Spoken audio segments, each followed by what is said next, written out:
Jake Paul's California mansion has been raided by the FBI, multiple news organizations report. You can see in this aerial footage agents in uniform outside his home in Calabasas. You know what's funny about your brother? Your brother talks more shit than anybody else on the planet. They're trying to sue people when people talk shit. There's people out there saying they're fake fights, they're fixed.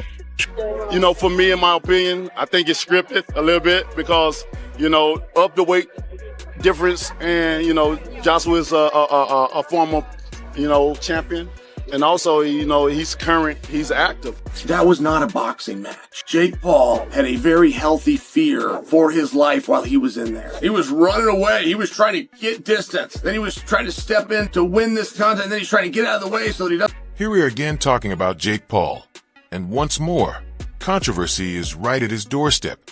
Trouble seems to follow him everywhere. But this time, many people believe it could threaten everything he has worked for. Fresh accusations are spreading fast, claiming that some of his biggest boxing matches may have been set up in advance. One fight getting the most attention is the highly talked about Netflix event with Anthony Joshua. Online platforms are exploding with speculation, and some users are even suggesting that Jake and his brother could face serious legal consequences if these claims turn out to be true. At the same time, promoters and officials within boxing are stepping in to push back hard, saying that fixing professional fights would come with massive legal risks and simply wouldn't be possible without consequences. Still, the noise hasn't died down. Questions about whether Jake Paul is truly legitimate as a boxer have never been louder. This is especially intense given his past problems, including the FBI raid on his home in Calabasas. With all these new allegations and doubts about whether he really belongs in the ring, fans and critics are asking the same thing. Is this finally the moment when Jake Paul's remarkable rise comes crashing down? Agents have raided the Southern California home of YouTube star Jake Paul. Federal officials say the search was part of an investigation. Wendy Birch is in Calabasas with what we're learning tonight. Sky 5 was overhead this morning as federal agents entered Jake Paul's Calabasas home located in this gated community off of Mulholland Highway. We counted close to 24 federal agents, some of them in tactical gear, entering the residence. Why they were here and what they were looking for, that remains unclear. The federal search warrant has been sealed and no one is offering. Long before these recent legal rumors surfaced, boxing analysts, former champions, and insiders had already been questioning Jake Paul's place in the sport. This criticism didn't come out of nowhere. Many point to a clear pattern in how his fights are chosen and structured. His opponents are often well past their prime. The matches sometimes unfold in strange ways, with pacing that suddenly changes near the end. On top of that, there have been whispers for years about unusual clauses hidden inside his fight contracts. People who truly understand boxing keep repeating the same message.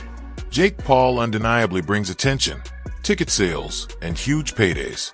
But at the same time, they believe he avoids opponents who could seriously challenge him and expose his limits inside the ring. I've been curious about this because, like, you know, you saw the Askren fight. We saw these fights that he went into. The Fury one obviously didn't go the way that I thought it was going to go, just because I was so convinced that, like, Jake had these fights fixed. And there's a lot of people who talk about the fights being fixed because it's just the way it is. Yeah, they tell me that too. They're like, tell me you're not going to take a fall against Paul. Everybody says that to me. I'm like, are you kidding me? You couldn't pay me all the money in the world. When you put everything together, it starts to look like these fights are designed to protect Jake Paul rather than push him. Instead of being tested in unpredictable, dangerous situations that define real boxing, the matches seem tailored to make him look strong. Controversy after controversy doesn't usually happen by accident. Many believe it all ties into a bigger picture where Paul's boxing journey is focused more on branding, profit, and control than on embracing the true risks of the sport. When you really analyze it, something just doesn't sit right. Is what was going to happen to him had he dropped those hands. If I say, Rampage, I'm going to pay you $2 million, right? That this dude beats you, what you going to do? You're going to feel disrespected, number one. Right? That ain't enough money. For me to do that, I got to be willing to walk away for good. Something like 20-something million where I can invest in it and fall off in the shade. The fight against Mike Tyson had viewers glued to their screens. The buildup was intense, the atmosphere was dramatic, and interest was massive. Then things took a sharp turn. rumors began circulating online, claiming that the Jake Paul versus Mike Tyson fight had been planned in advance. Supposed leaked scripts started spreading, along with audio clips that were said to prove key moments were staged. According to these claims, scenes like Tyson getting exhausted or Paul landing the knockout were supposedly part of a prearranged plan. In the United States is $1.3 million. Again, that's over the course of the person's entire life. Jake Paul earned 30 times that in one night. People talk about winners and losers, like Jake Paul. After the Tyson fight ended, Jake Paul spoke openly and confidently about what happened in the ring. He said he barely took any clean hits and never felt seriously threatened. His fans loved hearing that, seeing it as confirmation that he has real talent and can compete with boxing legends. But not everyone agreed. Critics quickly pointed out how slow and cautious the fight looked. They said Tyson appeared far from his former self and questioned whether the matchup should even be considered a genuine contest. Still in it. Yeah, did that moment go viral with his cheeks out? I don't know. It made my stomach hurt. I was seeing it Why didn't he while have I was underwear ringside. He had a G-string on, is what he had. I thought he was completely butt naked. Nah, he looked like a stripper. But yeah, biggest live gate, 18.1 millions in U.S. boxing history outside of Las Vegas. A phenomenal night. I'm sorry I didn't knock him out, though, guys. Shut the fuck up. There were people who warned Jake Paul beforehand that things could go wrong, but many admitted he handled the ending with respect. Now, similar debates are happening again with the Anthony Joshua situation. Boxing commentators are calling this matchup absurd when comparing the two fighters side by side. The gap in experience, size, and overall accomplishments is enormous. Many argue this isn't true competition, but entertainment dressed up as sport. On one side, you have a YouTuber turned boxer with a 12-1 record. On the other, there's Anthony Joshua, a fighter who held world heavyweight titles twice and has spent his career battling elite opponents. Analysts keep saying the imbalance is obvious. To them, Jake Paul looks more like a payday opportunity than a serious threat, reinforcing the idea that this event is about spectacle rather than a legitimate fight. Fake Paul, I call him, against Anthony Joshua. Massive unit, two-time world champ, still got a big punch. I think he's mentally fragile at world level if he goes against the big guns because of the knockout, especially the bar knockout when he got fucking splattered. You know what I mean? In round 5, and he got hurt early on and then he got done. And he's not been in the ring for 13 months. Yeah. But can you see a world in which Jake Paul is competitive in this fight? No. How do you see the fight going if AJ... Most agree that Joshua could finish the fight whenever he chooses. What's surprising, though, is Jake Paul's mindset going into it. His confidence has caught the attention of people who have been around boxing for decades. Recent interviews show that he genuinely believes he can rise to the occasion and win. This isn't like earlier fights, where his preparation was questioned. Paul appears fully focused and deeply committed. Observers watching his training say his mental preparation stands out the most. His confidence seems rooted in how ready he feels, both physically and mentally. It's clear he's not taking a former heavyweight champion lightly. Instead, he views this as his moment to prove he belongs at the top level of the sport. He's very big. I'm here to shock the world, inspire the next generation. We're in the Heat arena. I'm a big Heat fan. Miami's on fire. This is my first pro fight, was in Miami against Gibb. I'm bringing that same energy. Still, Jake Paul's growing self-belief has many experienced boxing figures shaking their heads. Critics argue that his confidence borders on unrealistic. Anthony Joshua brings years of elite coaching, countless high-level fights, and proven endurance that Paul has never faced before. As people continue to watch Paul train and compete, some are even questioning whether performance-enhancing drugs or other substances could be playing a role in his progress. Jake Paul natural? No.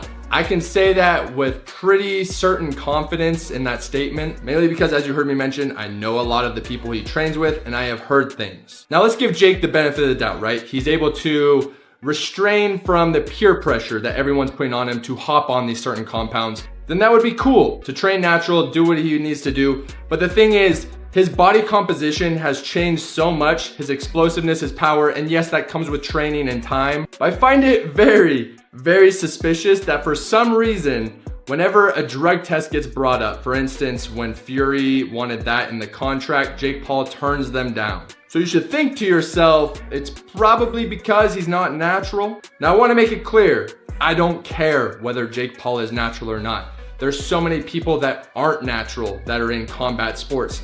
In fact, Tyron Woodley probably is also not natural. Everyone wants that little edge over their competition, and that's where drugs and anabolics come into play. There's certain compounds that are out there that just increase your explosiveness immensely, your recovery, so that you can stay in the same weight class, which is very important for combat sports, whether that's boxing, UFC, whatever type of combat sport you're doing. So that is why you guys have seen so much improvement from Jake Paul. Of course, he has a great circle around him, great trainers, great coaches, a great regimen, but definitely anabolics play a very fundamental role in that. They allow him to train as hard as he does. They allow him to increase his power and speed. And of course, when you think of those concepts, that's essentially the recipe. Despite all the accusations and drama, money continues to pour in.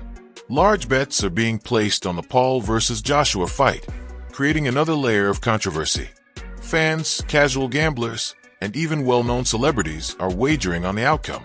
This betting frenzy only fuels more debate about whether this is a real sporting contest or simply another carefully produced event meant to entertain. To be real, this fight? Do you think it's actually... So you think that Jake Paul... You couldn't fake it. You really think Anthony Joshua's going to put his whole livelihood on the line for Jake Paul? No, I don't think he would. So there you go. It's over when he wants it to be over. There could be some kind of tacit agreement in the background. How? Where they have a handshake. Then that's illegal. You're going to jail. Exactly, it's illegal. That's what I was going to say. So you can't. Because it's not an exhibition. No, it's a fight. So we're and people are betting on it. Big amounts of money. So we're watching this. I'm flying out there next week to Miami to watch it. So I'm going out there. He's laughing. I'm getting some old. So it's all good. But it's like Jake Paul against Anthony Joshua, 6 foot. Was he 6'6"? About that. Fucking. What is he? 16. What's 245 pounds? He can't be a pound over 245. What's so that in stone? The best part, just on 17 stone or just under. So Jake lost to Tommy Fury, and that's the one everyone keeps on. Do you think he's improved much since Tommy Fury? Yeah, but do I think he's improved enough to be competitive? Unless I close my eyes and Josh is completely shot to bits. No. Yeah, and so is the potential that Jake Paul, like, I know you keep saying no, I know you're right, but is there a world in which you see Jake? As the leaked script rumors spread, former opponents of Jake Paul began facing backlash from fans. Some people accused them of damaging their own legacies by taking part in these fights. Mike Tyson, in particular, became a target. Critics claimed he sold out and hurt his legendary status by being involved in what they believed looked like a staged performance. Versus Paul script was fully leaked all the way down to the bow Jake did in round 8. This profile on X posted it anonymously one day before the fight, explaining everything before deleting it today. A fake script has been going around that said Mike Tyson will get KO'd in round 5, but that one was clearly not real or an older script. This will give you goosebumps. I'm just going to read you parts, but if you want to see the full script, I'll show you it at the end. Round 1, opening bell rings and Tyson is showing flashes of his old form, but slower than his prime. Round 2, Tyson comes alive, but his breathing grows heavier. Round 3, Paul gains confidence and lands a sharp right that stuns Tyson. That's exactly what happened. Then round 4 and 5, the fatigue sets in strong for Tyson and Jake is landing a bunch of hits. Round 6, Jake showboats, which is the tongue thing he did here. Then on round 7, Jake plays it safe to not KO Mike. And round 8 wins by decision and bows at the end. This is crazy. Subscribe if you want to read it yourself. Viewers also pointed out moments during Jake Paul's fights that seemed odd. Some claimed Tyson whispered something to Paul during their match. Others noticed referees appearing to guide Paul on what moves to avoid. These small but strange details convinced many fans that the fights were planned ahead of time. In response, the CEO of Matchroom Boxing strongly denied any suggestion that a Jake Paul versus Anthony Joshua fight would be scripted. He stated clearly that if the bout happens, it will be a fully sanctioned professional match with official rules. According to him, it will not be an exhibition or a predetermined show, and he firmly rejected all scripting rumors. Mike Tyson was 100% scripted. Mike Tyson repeatedly bit his boxing glove throughout the fight. When fights are scripted, fighters do weird gestures to signal that they're hurt. It's very possible Mike Tyson was biting on his glove to tell Jake Paul to calm down. Now, if that's not enough proof that this fight was scripted, in the middle of the fight, Mike Tyson is literally talking to Jake Paul while they are clinching. And in the middle of the fight, the referee told Jake Paul to stop measuring. For those of you who don't know, in boxing terms, measuring means that you're setting up for a knockout by seeing how far your opponent is with jab. The referee literally told Jake Paul to stop measuring, and before the fight, we see Mike Tyson and Jake Paul whispering stuff to each other. Mike Tyson biting on his gloves, whispering secrets to Jake Paul in the middle of the fight, and the referee literally telling Jake Paul to stop measuring during the fight. That should be enough. Frank Smith added even more fuel to the fire surrounding the Joshua versus Paul debate. He warned that the event seems more focused on entertainment than real competition. According to Smith, fans may not be getting a true boxing test, but rather a spectacle designed for shock value and attention. He described it as serious entertainment, raising doubts about how competitive the fight would actually be. Smith also shared his hope that a Fury versus Joshua matchup could still happen one day. He called it the biggest fight possible and said he remains optimistic that it could come together by 2026. However, he also cautioned that boxing is filled with broken promises, and many big fights fall apart due to business and contract issues. Can't speak. Yeah, but it's obviously scripted, isn't it? I'm like, no. One, that's illegal. I mean, this is a professional contest. Two, we would never sign up to anything that's going to make AJ look bad or devalue him, lose rounds, go loads of rounds. Do you think there's any world in which AJ pulls back, though? No, absolutely. He couldn't do that as a fighter. He would be incapable of going in there and holding back. I mean, I think the only thing that's a bit harsh is if Anthony Joshua doesn't knock him out in the first round, he should be ashamed of himself. Like, fine, give us two, or three. Because if Jake does move, he can look after himself. It's not like he's just going to get one shot round the arm. So what do you think? Is this situation harmless? Or are we witnessing the beginning of the end for Jake Paul? Will this be another controversy he survives? Or is it finally too much? Share your thoughts in the comments.